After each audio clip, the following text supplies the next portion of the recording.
कि छात्रों की एग्जाम है और उसका समय और मेरा राजभवन से निकलने का समय क्लैश हो रहा था और उसके कारण संभावना थी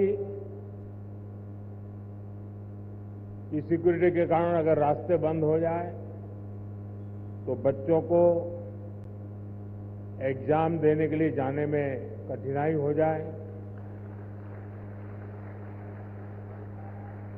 और ये कठिनाई न हो, बच्चे सब एक बार अपने एग्जामिनेशन सेंटर पर पहुंच जाए, उसके बाद ही मैं राजभवन से निकलूं, ऐसा मैंने सोचा। उसके कारण मैंने निकलने में ही 15-20 मिनट लेट कर दिया और उसके कारण आप लोगों को जो असुविधा हुई, इसके लिए मैं फिर से एक बार क्षमा मांगता हूं। साथियों, राजा भोज की इस पावन नगरी में आप सभी का स्वागत करना मेरे लिए गर्व की बात है। यहां इंडस्ट्री से विभिन्न सेक्टर्स के अनेक साथी आए हुए हैं। विकसित मध्य प्रदेश से विकसित भारत की यात्रा में आज का ये कार्यक्रम बहुत ही अहम है।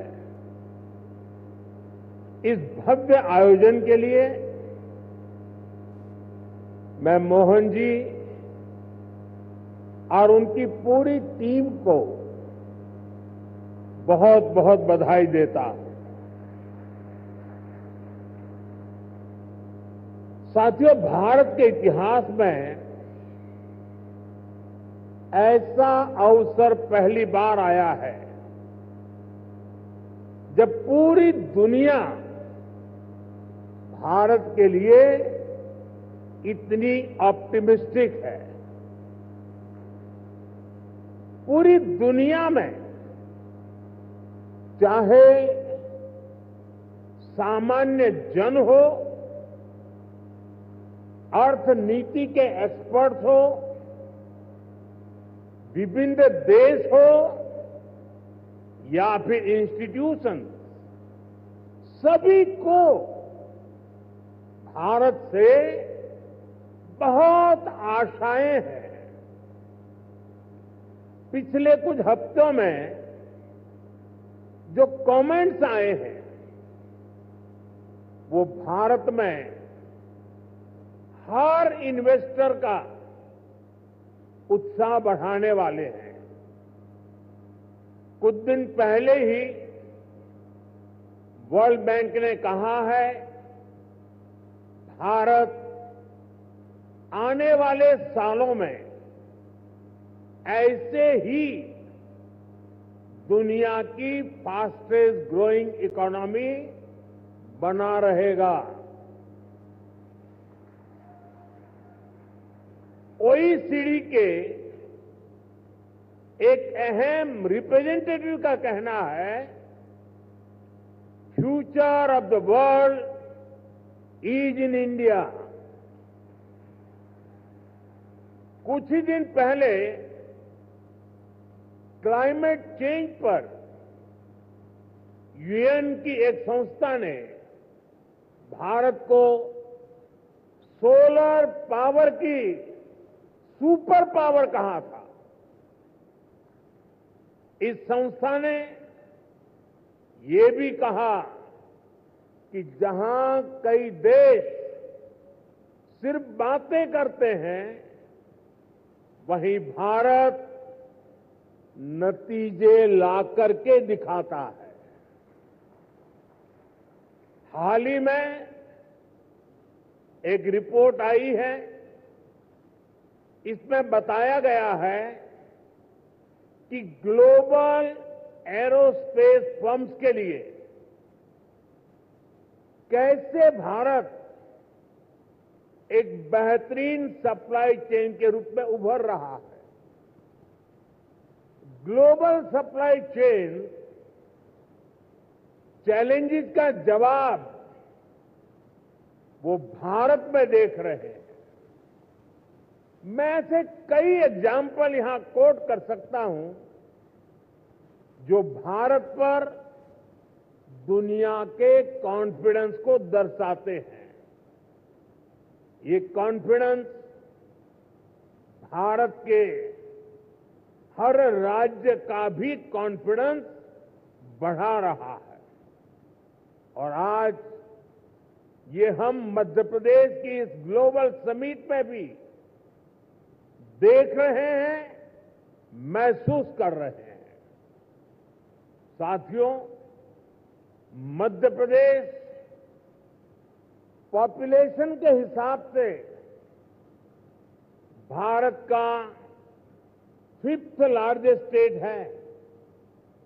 एमपी एग्रीकल्चर के मामले में भारत के टॉप के राज्यों में है। मिनरल्स के हिसाब से भी एमपी देश के टॉप 5 राज्यों में है। एमपी को जीवनदायिनी मां नर्मदा का आशीर्वाद भी प्राप्त है। एमपी में हर वो संभावना है, हर वो पोटेंशियल है जो एमपी को जीडीपी के हिसाब से भी देश के टॉप 5 राज्यों में ला सकता है। साथियों, बीते 2 दशकों में मध्य प्रदेश ने ट्रांसफॉर्मेशन का नया दौर देखा है। एक समय था जब यहां बिजली, पानी की बहुत सारी दिक्कतें थी। लॉ एंड ऑर्डर की स्थिति तो और भी खराब थी। ऐसे हालत में यहां इंडस्ट्री का विकास बहुत मुश्किल था। बीते 2 दशक में, 20 साल में मध्य प्रदेश के लोगों के सपोर्ट से यहां की बीजेपी सरकार ने गवर्नेंस पर फोकस किया। 2 दशक पहले तक लोग एमपी में निवेश करने से डरते थे। आज एमपी इन्वेस्टमेंट के लिए देश के राज्यों से, सब राज्यों में, टॉप के राज्यों में उसने अपना स्थान बना लिया है। जिस एमपी में कभी खराब सड़कों के कारण बसें तक प्रॉपर नहीं चल पाती थी, वो आज भारत की ईवी रिवॉल्यूशन के लीडिंग स्टेट्स में से एक है। जनवरी 2025 तक करीब 2 लाख इलेक्ट्रिक व्हीकल एमपी में रजिस्टर हुए हैं। ये करीब 90% ग्रोथ है। ये दिखाता है कि एमपी आज मैन्युफैक्चरिंग के नए सेक्टर्स के लिए भी एक शानदार डेस्टिनेशन बनता जा रहा है। और मैं मोहन जी को बधाई देता हूं, उनकी टीम को बधाई देता हूं कि उन्होंने इस वर्ष को उद्योग और रोजगार वर्ष के रूप में मनाना तय किया है। साथियों, बीते दशक में भारत ने इंफ्रास्ट्रक्चर के बूम का दौर देखा है। मैं कह सकता हूं, इसका बहुत बड़ा फायदा एमपी को मिला है। दिल्ली मुंबई एक्सप्रेसवे जो देश के 2 बड़े शहरों को जोड़ रहा है, उसका बड़ा हिस्सा एमपी से ही होकर गुजरता है। यानी एक तरफ एमपी को मुंबई के पोर्ट्स के लिए तेज कनेक्टिविटी मिल रहे हैं, दूसरी तरफ नॉर्थ इंडिया के मार्केट को भी ये कनेक्ट कर रहा है। आज मध्य प्रदेश में 5 लाख किलोमीटर से अधिक का रोड नेटवर्क है।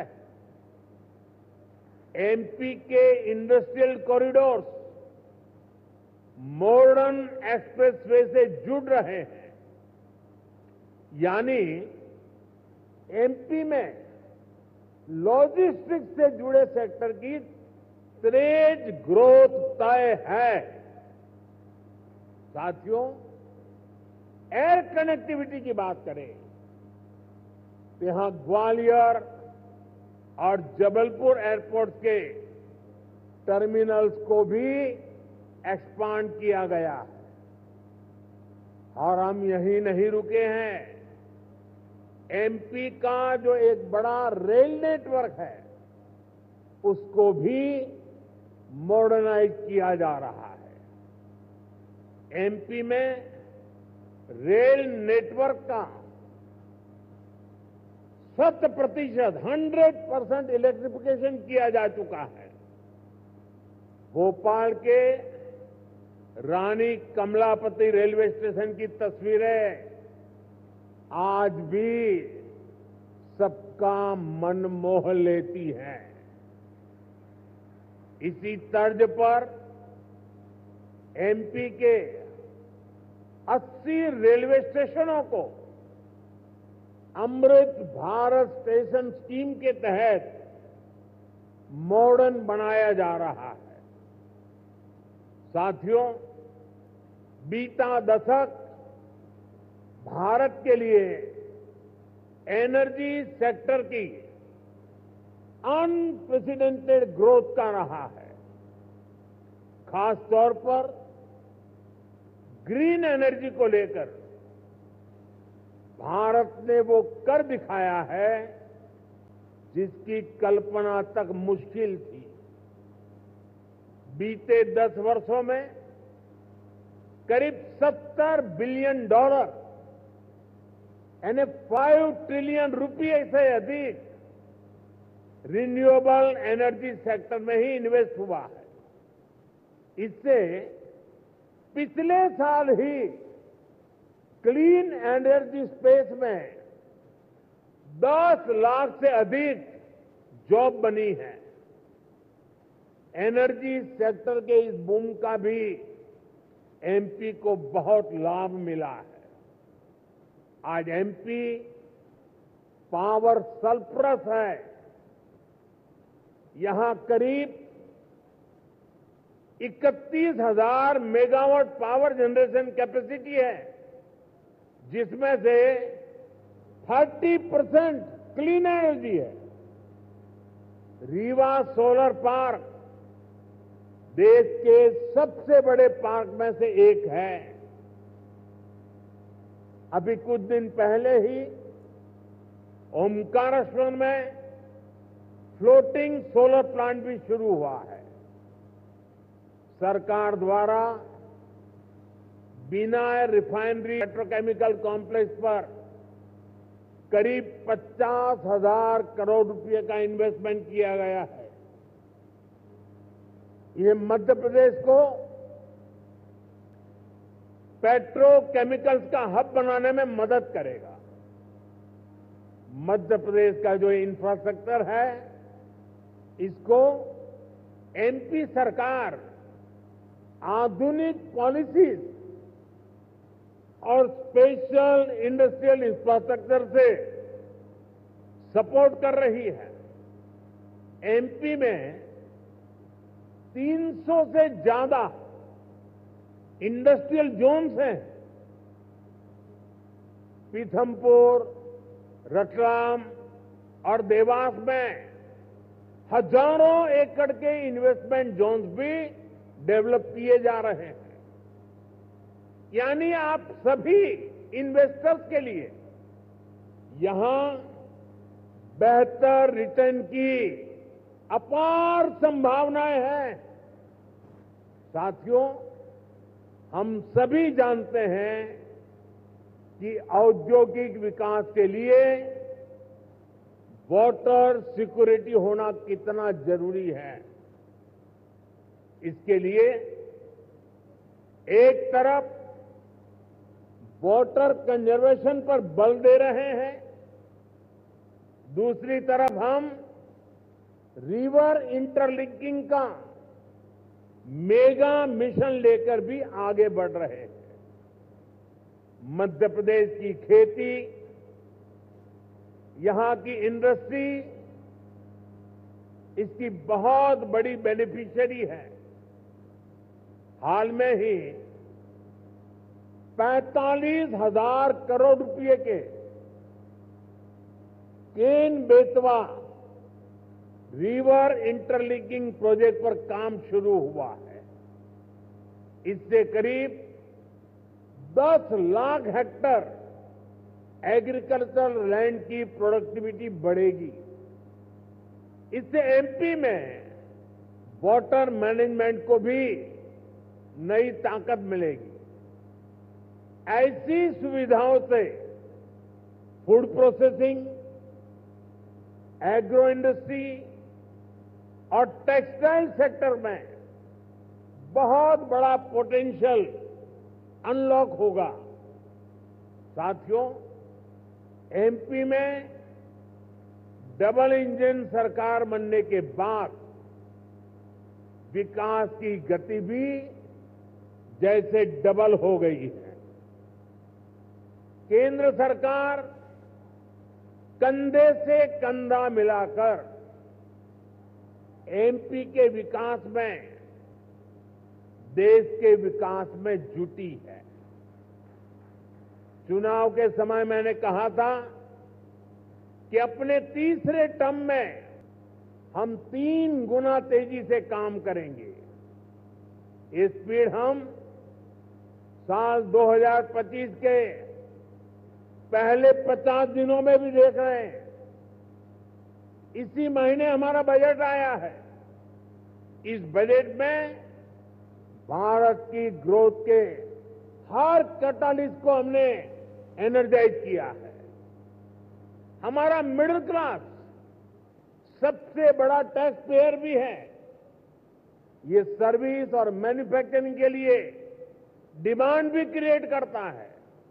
इस बजट में मिडिल क्लास को एम्पावर करने के लिए अनेक कदम उठाए गए हैं। हमने 12 लाख रुपए तक की इनकम को टैक्स फ्री किया है।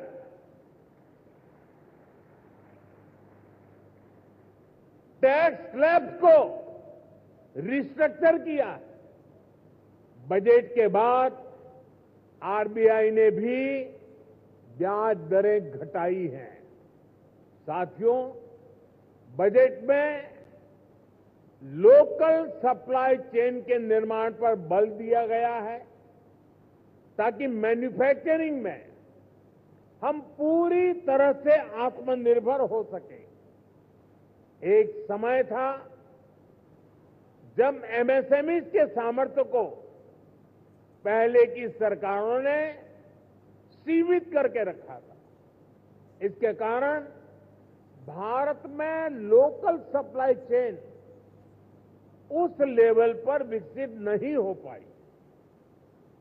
आज हम प्रायोरिटी के आधार पर MSME led local supply chain का निर्माण कर रहे हैं।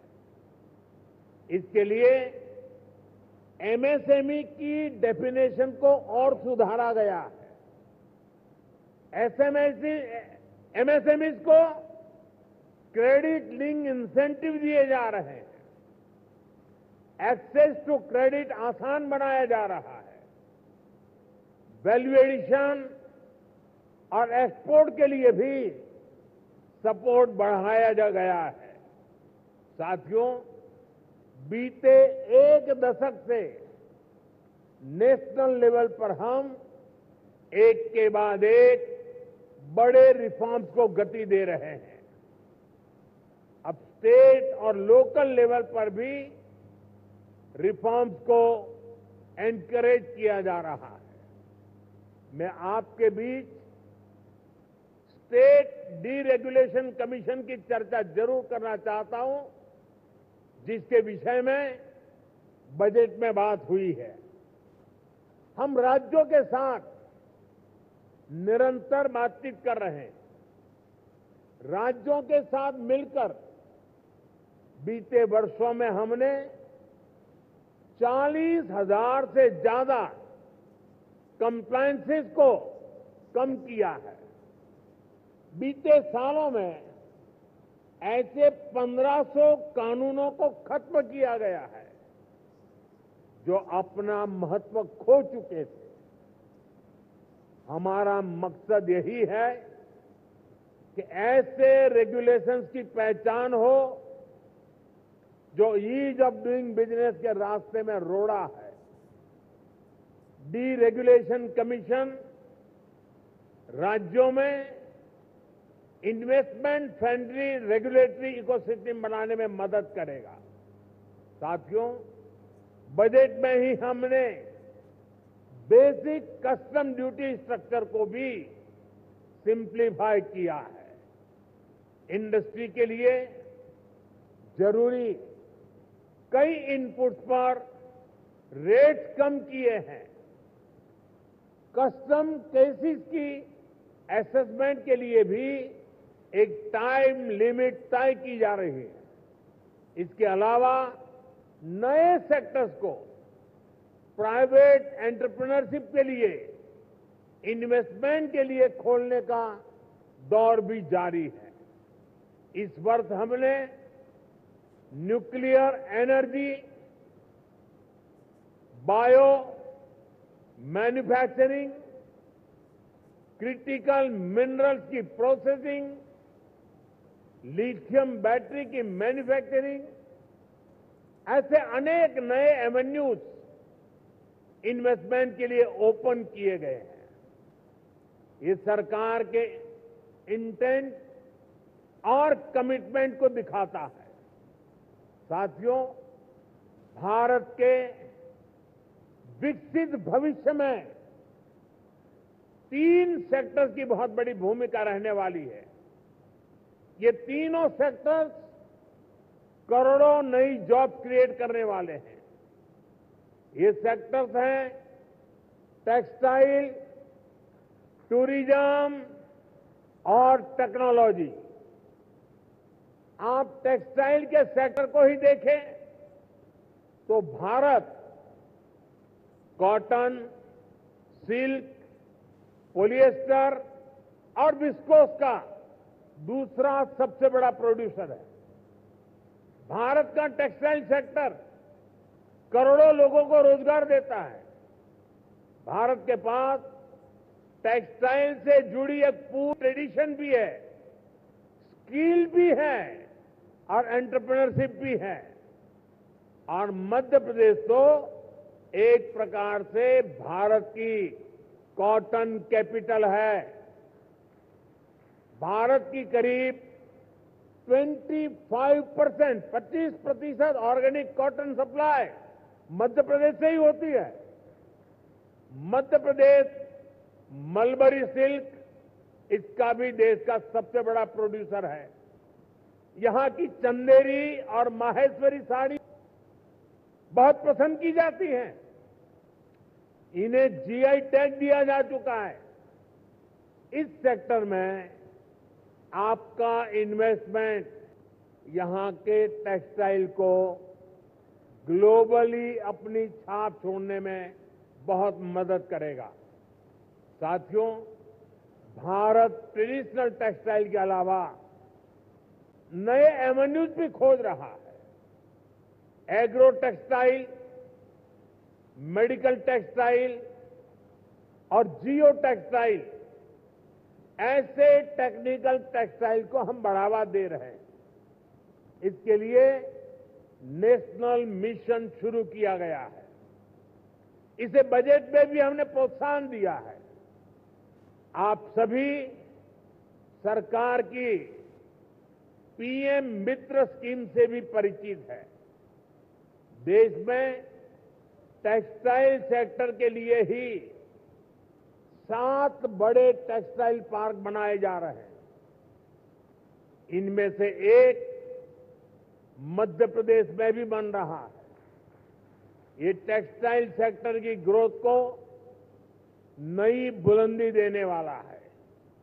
मेरा आग्रह है कि आप टेक्सटाइल सेक्टर के लिए घोषित पीएलआई स्कीम का भी जरूर फायदा उठाएं। साथियों, टेक्सटाइल की तरह ही भारत अपने टूरिज्म सेक्टर में भी नए आयाम जोड़ रहा है। कभी एमपी टूरिज्म का एक कैंपेन होता था, एमपी अजब भी है, सबसे गजब भी है। जहां एमपी में नर्मदा जी के आसपास के स्थानों का, आदिवासी क्षेत्रों में टूरिज्म इंफ्रास्ट्रक्चर का अधिक विकास हुआ है। यहां कितने ही सारे नेशनल पार्क्स हैं। यहां हेल्थ एंड वेलनेस से जुड़े टूरिज्म के लिए भी अपार संभावनाएं हैं। हील इन इंडिया का मंत्र दुनिया को पसंद आ रहा है। हेल्थ एंड वेलनेस के क्षेत्र में भी इन्वेस्टमेंट के लिए अपॉर्चुनिटीज लगातार बढ़ रही है। इसलिए हमारी सरकार इसमें पब्लिक प्राइवेट पार्टनरशिप को एनकरेज कर रही है। भारत की ट्रेडिशनल ट्रीटमेंट को, आयुष को भी बहुत बड़े लेवल पर प्रमोट किया जा रहा है। हम स्पेशल आयुष वीजा भी दे रहे हैं। इन सभी से एमपी को भी बहुत फायदा मिलने वाला है। वैसा साथियों, आप यहां आए हैं तो उज्जैन में महाकाल महालोक देखने जरूर जाएं। आपको महाकाल का आशीर्वाद भी मिलेगा और देश टूरिज्म और हॉस्पिटैलिटी सेक्टर को कैसे एक्सपांड कर रहा है, इसका अनुभव भी मिलेगा। साथियों, मैंने लाल किले से कहा है, यही समय है, सही समय है आपके लिए एमपी में इन्वेस्टमेंट करने और इन्वेस्टमेंट बढ़ाने का भी यही सही समय है। एक बार फिर आप सभी को बहुत बहुत शुभकामनाएं, बहुत बहुत धन्यवाद।